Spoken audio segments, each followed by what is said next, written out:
Nous étions partis un été dans les îles. Besoin d'air, d'espace, de souffle.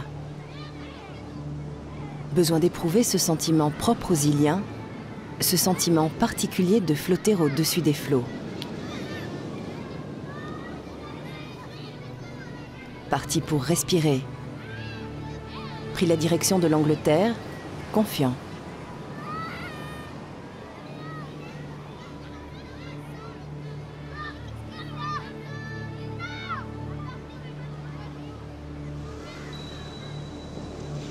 Et voilà, dans le sud, en Cornouailles, des plages noires de monde.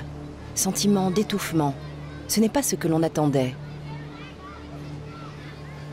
Incertaine route des îles, incertaines aventures insulaires. Cap au nord, parti pour chercher d'autres terres entourées d'eau.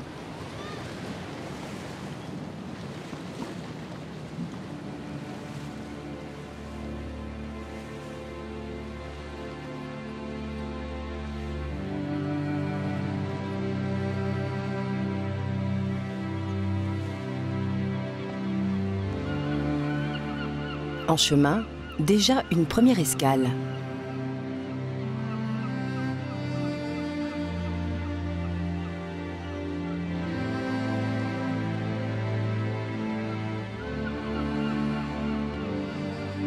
Un îlot de verdure de 7 hectares, voici le St. Michael's Mount, un mont Saint-Michel britannique et sans archange, accessible uniquement à marée basse.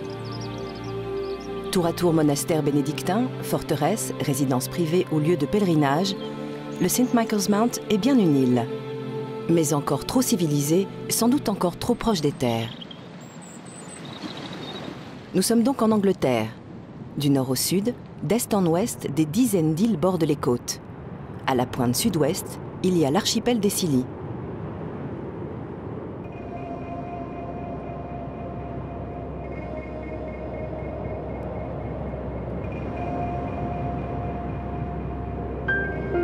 Au large, à une trentaine de kilomètres des côtes anglaises, des pointillés apparaissent à la surface de l'eau, morceaux de granit rongés par les courants marins. Ici, les ports, les plages et les marinas du continent ne sont qu'un lointain souvenir.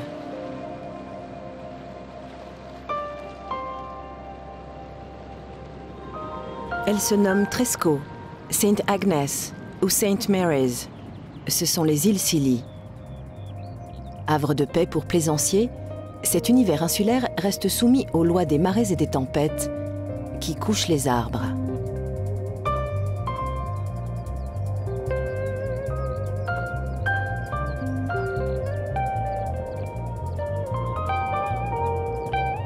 Mais ces îles ont un secret, un courant chaud, le Gulf Stream. Situées à la même latitude que l'île canadienne de Terre-Neuve, les Scilly seraient elles aussi prises dans les glaces 3 mois par an s'il n'y avait pas le Gulf Stream.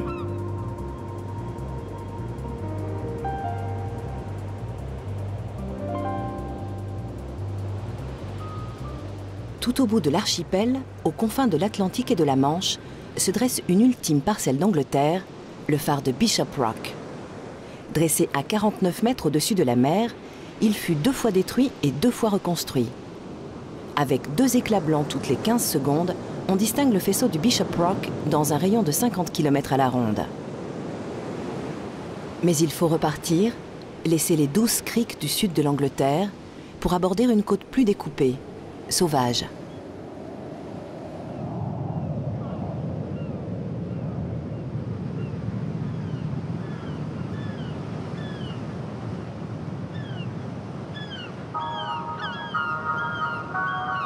Bien d'autres îles bordent ces rivages.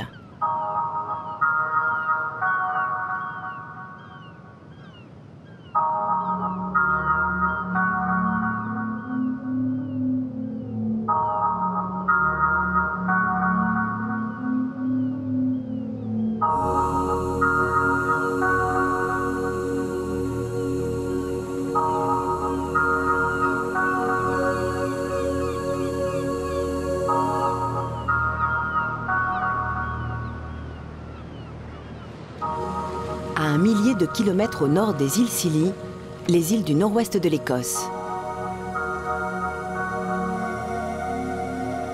Au cœur des Highlands, voici la reine des Hébrides intérieurs, l'île de Skye.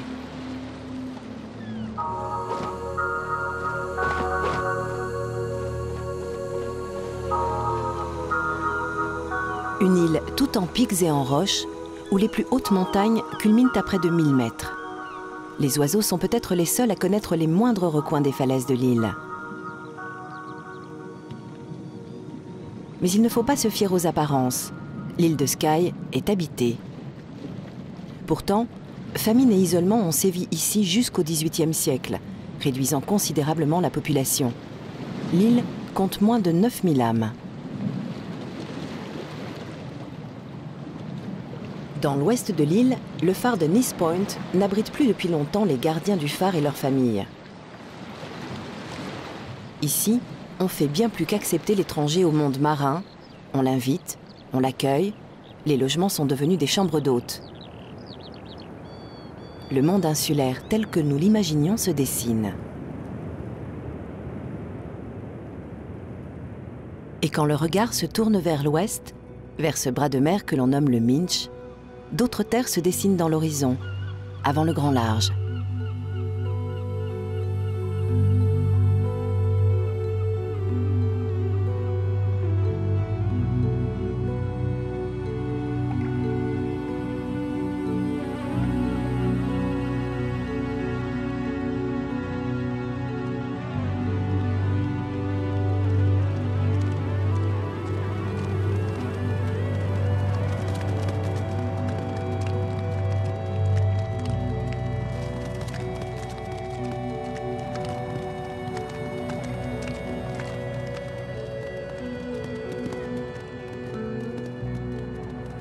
D'autres Hébrides, les Hébrides extérieurs, les îles aux limites de la mer.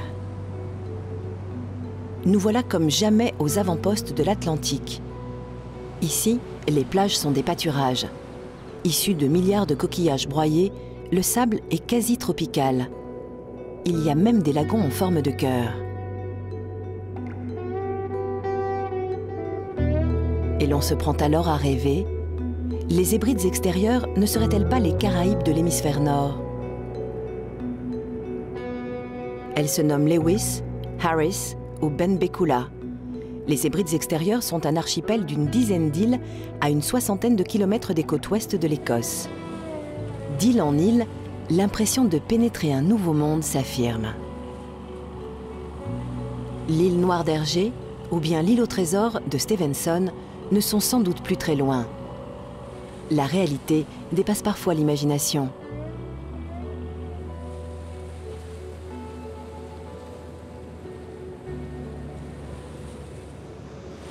On surprend des pêcheurs qui barbotent dans quelques centimètres d'eau froide pour ramasser palourdes ou coques.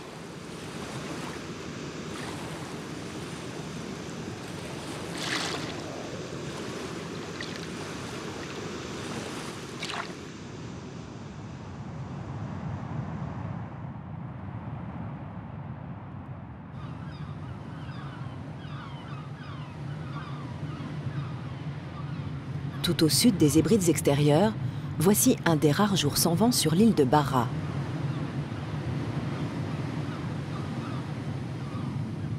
Enfin un bout de terre où les nuages portés par les dépressions d'ouest peuvent s'accrocher après des milliers de kilomètres au-dessus de l'océan.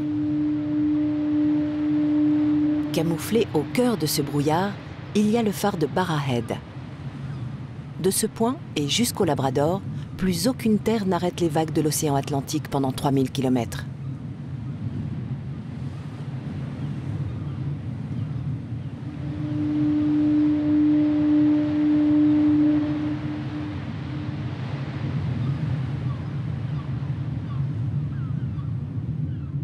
Quittons l'archipel des Hébrides et l'Écosse pour retrouver la mer du Nord.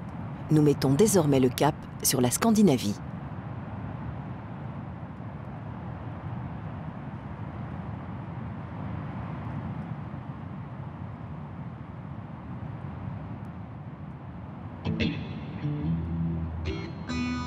Une longue virgule de terre, sous un ciel pur, de haute pression, voici l'île de Zeeland, la plus grande des îles danoises.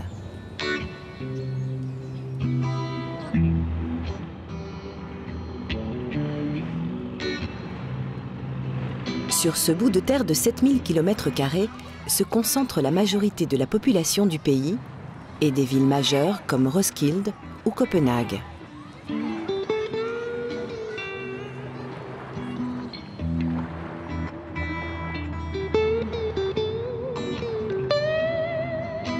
Mais oublions les villes. Au Danemark, territoire dentelé où la mer est reine, on vit aussi bien sur terre que sur l'eau.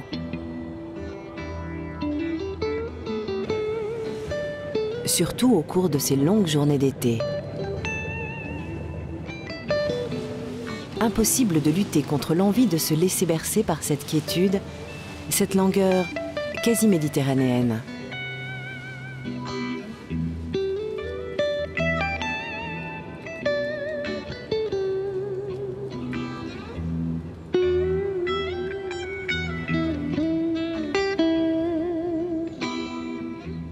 Mais l'été est court en Scandinavie. Toute voile dehors, il faut en profiter jusqu'au dernier rayon de soleil.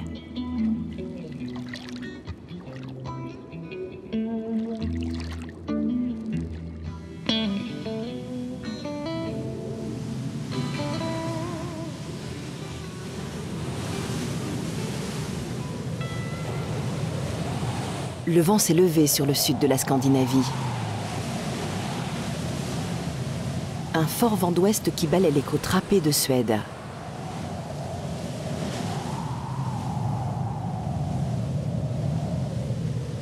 Avis de tempête sur l'archipel du Bohuslän, au nord de Göteborg.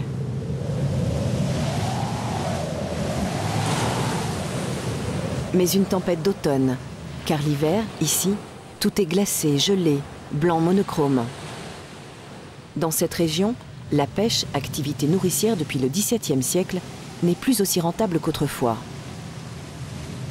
Le granit rouge de l'archipel et les petits villages de pêcheurs attirent aujourd'hui les visiteurs, une source de revenus bien plus importante.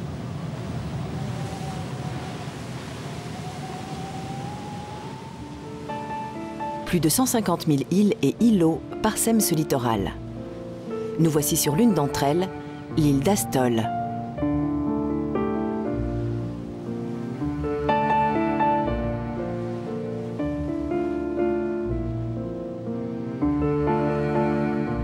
Il n'y a pas de voiture sur cette île, les chemins sont trop étroits.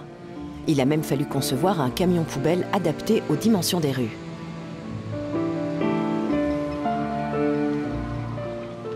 On ne se déplace qu'en bateau, quand la mer n'est pas prise dans les glaces. Comme toutes les autres îles de la côte ouest de Suède, Astol a connu son âge d'or avec la pêche au hareng, qui s'exportait dans toute l'Europe et bien au-delà. À l'époque, les autorités incitaient les hommes et les femmes à venir s'installer sur les îles en leur offrant des terrains. Aujourd'hui, les petites maisons en bois sont blotties les unes contre les autres et ceux qui se sont établis autour de ce port en forme de fer à cheval ne le regrettent pas.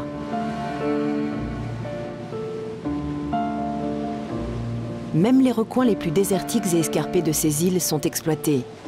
Ici, des industriels ont installé des échantillons de peinture face au vent dominant pour tester la résistance de leurs nouveaux coloris.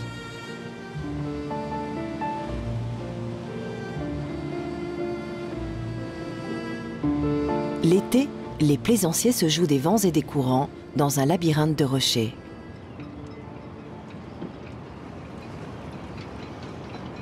Au sud d'Astol, à 40 km de Göteborg, l'île de Marstrand. Inutile de chercher plus loin les raisons qui ont poussé les deux magnats de l'industrie automobile suédoise à s'installer ici. Et même en vacances, ils continuent à rivaliser. C'est à qui aura la villa la plus belle, la mieux placée. L'un d'eux a fait le choix d'une grande villa aux formes géométriques et tout en ouverture. L'autre a préféré s'isoler de la foule dans une typique maison en bois, les pieds dans l'eau.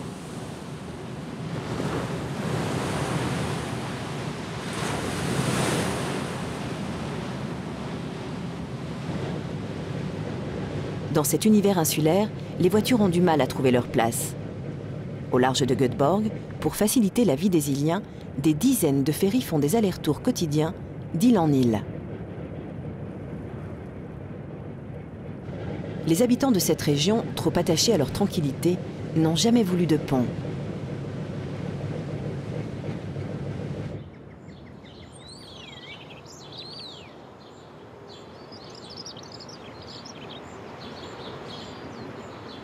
Un art de vivre que l'on retrouve à Stockholm.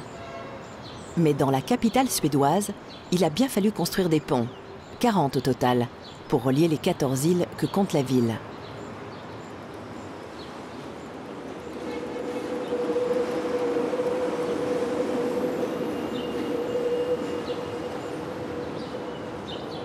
L'été, Stockholm prend des airs de vacances. On en oublierait presque que c'est une capitale active et dynamique. À l'heure de la pause, près du quartier des universités, il est même possible de profiter de la plage et du soleil à quelques minutes des bureaux. La douceur des îles en plein milieu de la ville.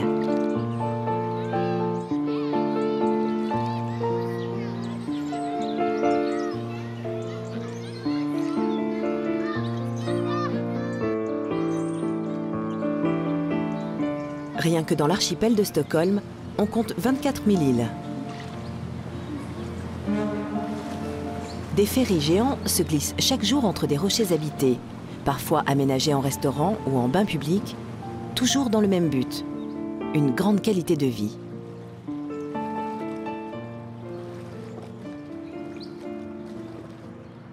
Et quant aux routes, elles finissent toujours dans des bateaux.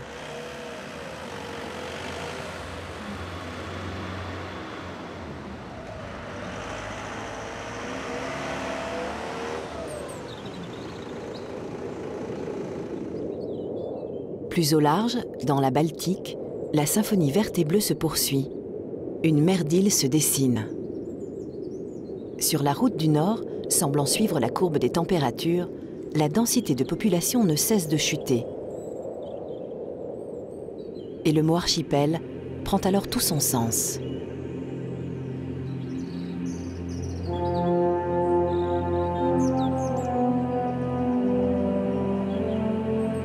Le temps se couvre. À nouveau, tout se complique. On s'égare. Vertigineux fjord qu'il faut franchir sous la pluie. Nous voici au cœur de la Norvège, pays où la côte mesure plus de 50 000 km de long.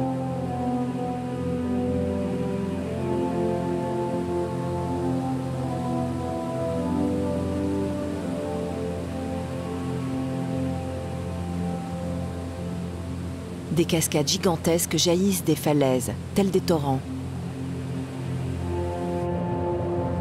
Les montagnes qui bordent cette partie ouest de la Norvège peuvent dépasser 1500 mètres de haut.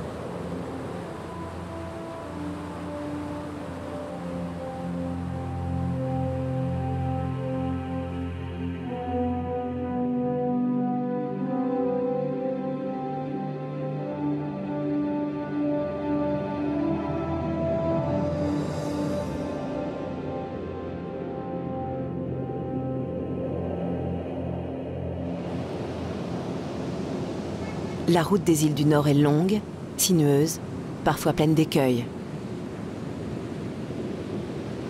Si cher à Jules Verne, si redouté des marins, l'inquiétant maelström indique que la mer de Norvège n'est plus très loin. Plus qu'un courant, le maelström est un torrent de marée. Ce sont des millions de mètres cubes d'eau aspirés ou rejetés au gré des marées dans d'immenses fosses sous-marines sous les montagnes, entre les îles. À mi-marée, le phénomène prend alors toute son ampleur. Des tourbillons géants apparaissent et drainent un flux plus puissant et plus rapide qu'un bateau. Les cauchemars du capitaine Nemo.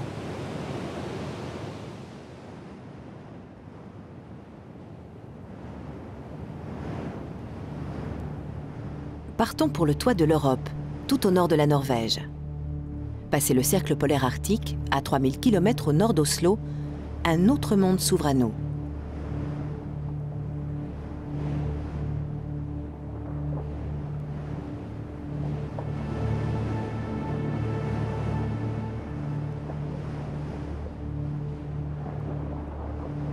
Au large de la ville et de la base militaire de Bodø, le phare de Landego en Norvège du Nord annonce les îles Lofoten.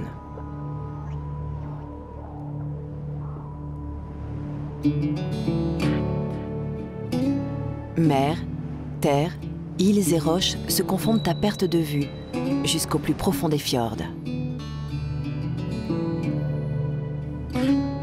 Tel un mur de montagne surgi des eaux, l'archipel des Lofoten forme un dernier rempart rocheux avant la mer de Norvège.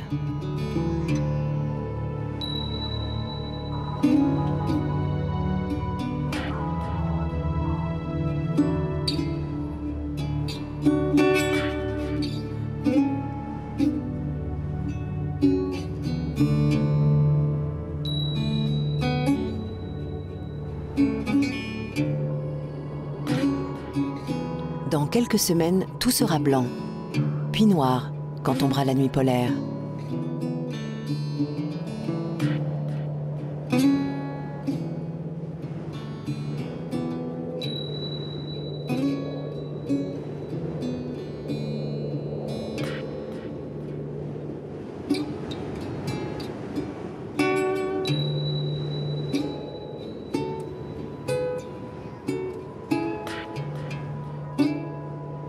Morues, colins et harengs, frais en abondance dans ces eaux claires, réchauffées par le Gulf Stream. Les 24 000 habitants des Lofoten vivent en parfaite harmonie avec un environnement sauvage et préservé. Des toitures végétales pour isoler du froid, des maisons traditionnelles de pêcheurs construites en bois.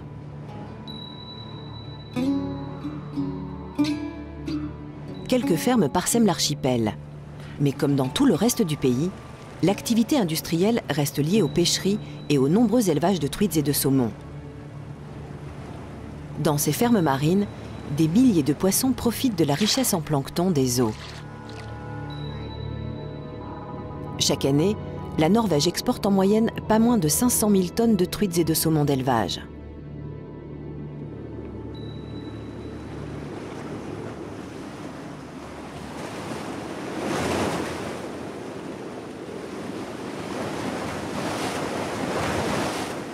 Au nord-est de l'archipel, voici Önigsvær, le plus grand port de pêche des îles Lofoten, avec seulement 500 habitants.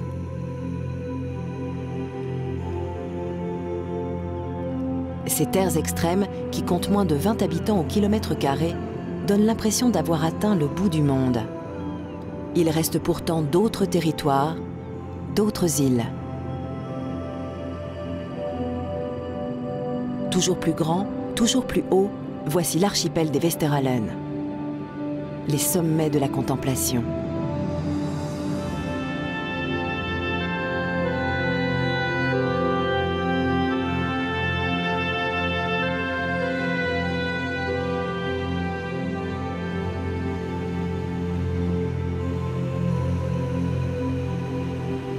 Depuis 1893, la ligne de l'express côtier sillonne le littoral norvégien en 11 jours et 34 escales. Du sud au nord du pays, de Bergen jusqu'à la frontière avec la Russie, ces passagers participent à l'une des plus belles navigations au monde.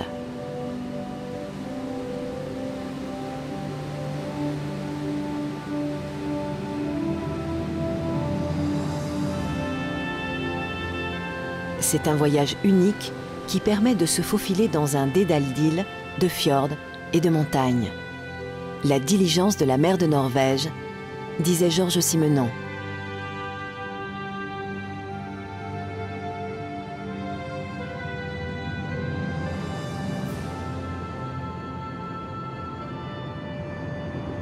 Nous quittons l'express côtier pour nous laisser guider par un chalutier.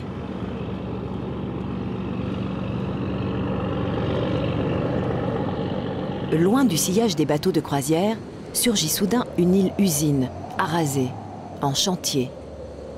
C'est un terminal gazier.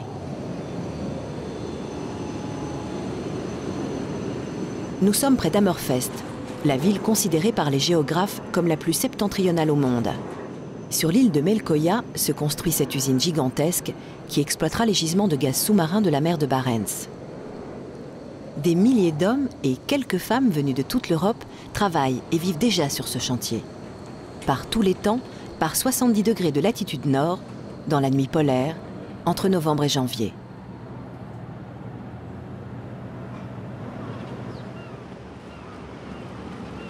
Après les pêcheurs, c'est donc au tour de l'industrie pétrolière d'exploiter la mer de Barents, considérée comme l'une des plus grandes réserves de gaz naturel au monde pour les 50 années à venir.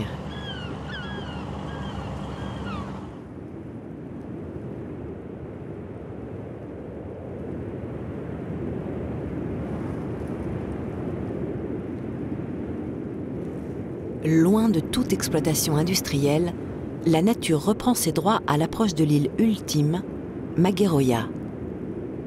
C'est l'île la plus au nord de la Norvège, mais aussi de tout le continent européen.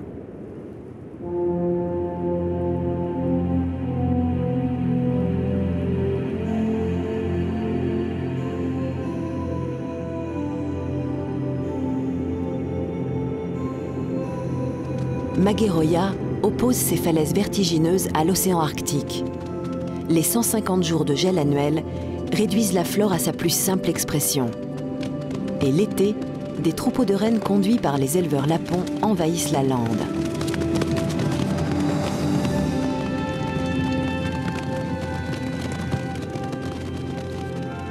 L'île de Magueroya compte très peu d'habitants, mais on se presse sur cette pointe ressemblant à une étrave tournée vers l'Arctique.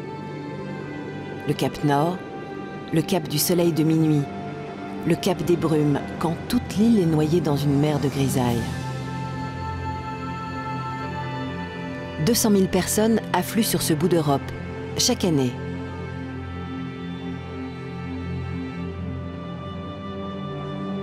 Le continent européen, tout comme notre quête d'aventures insulaires, s'achève ici.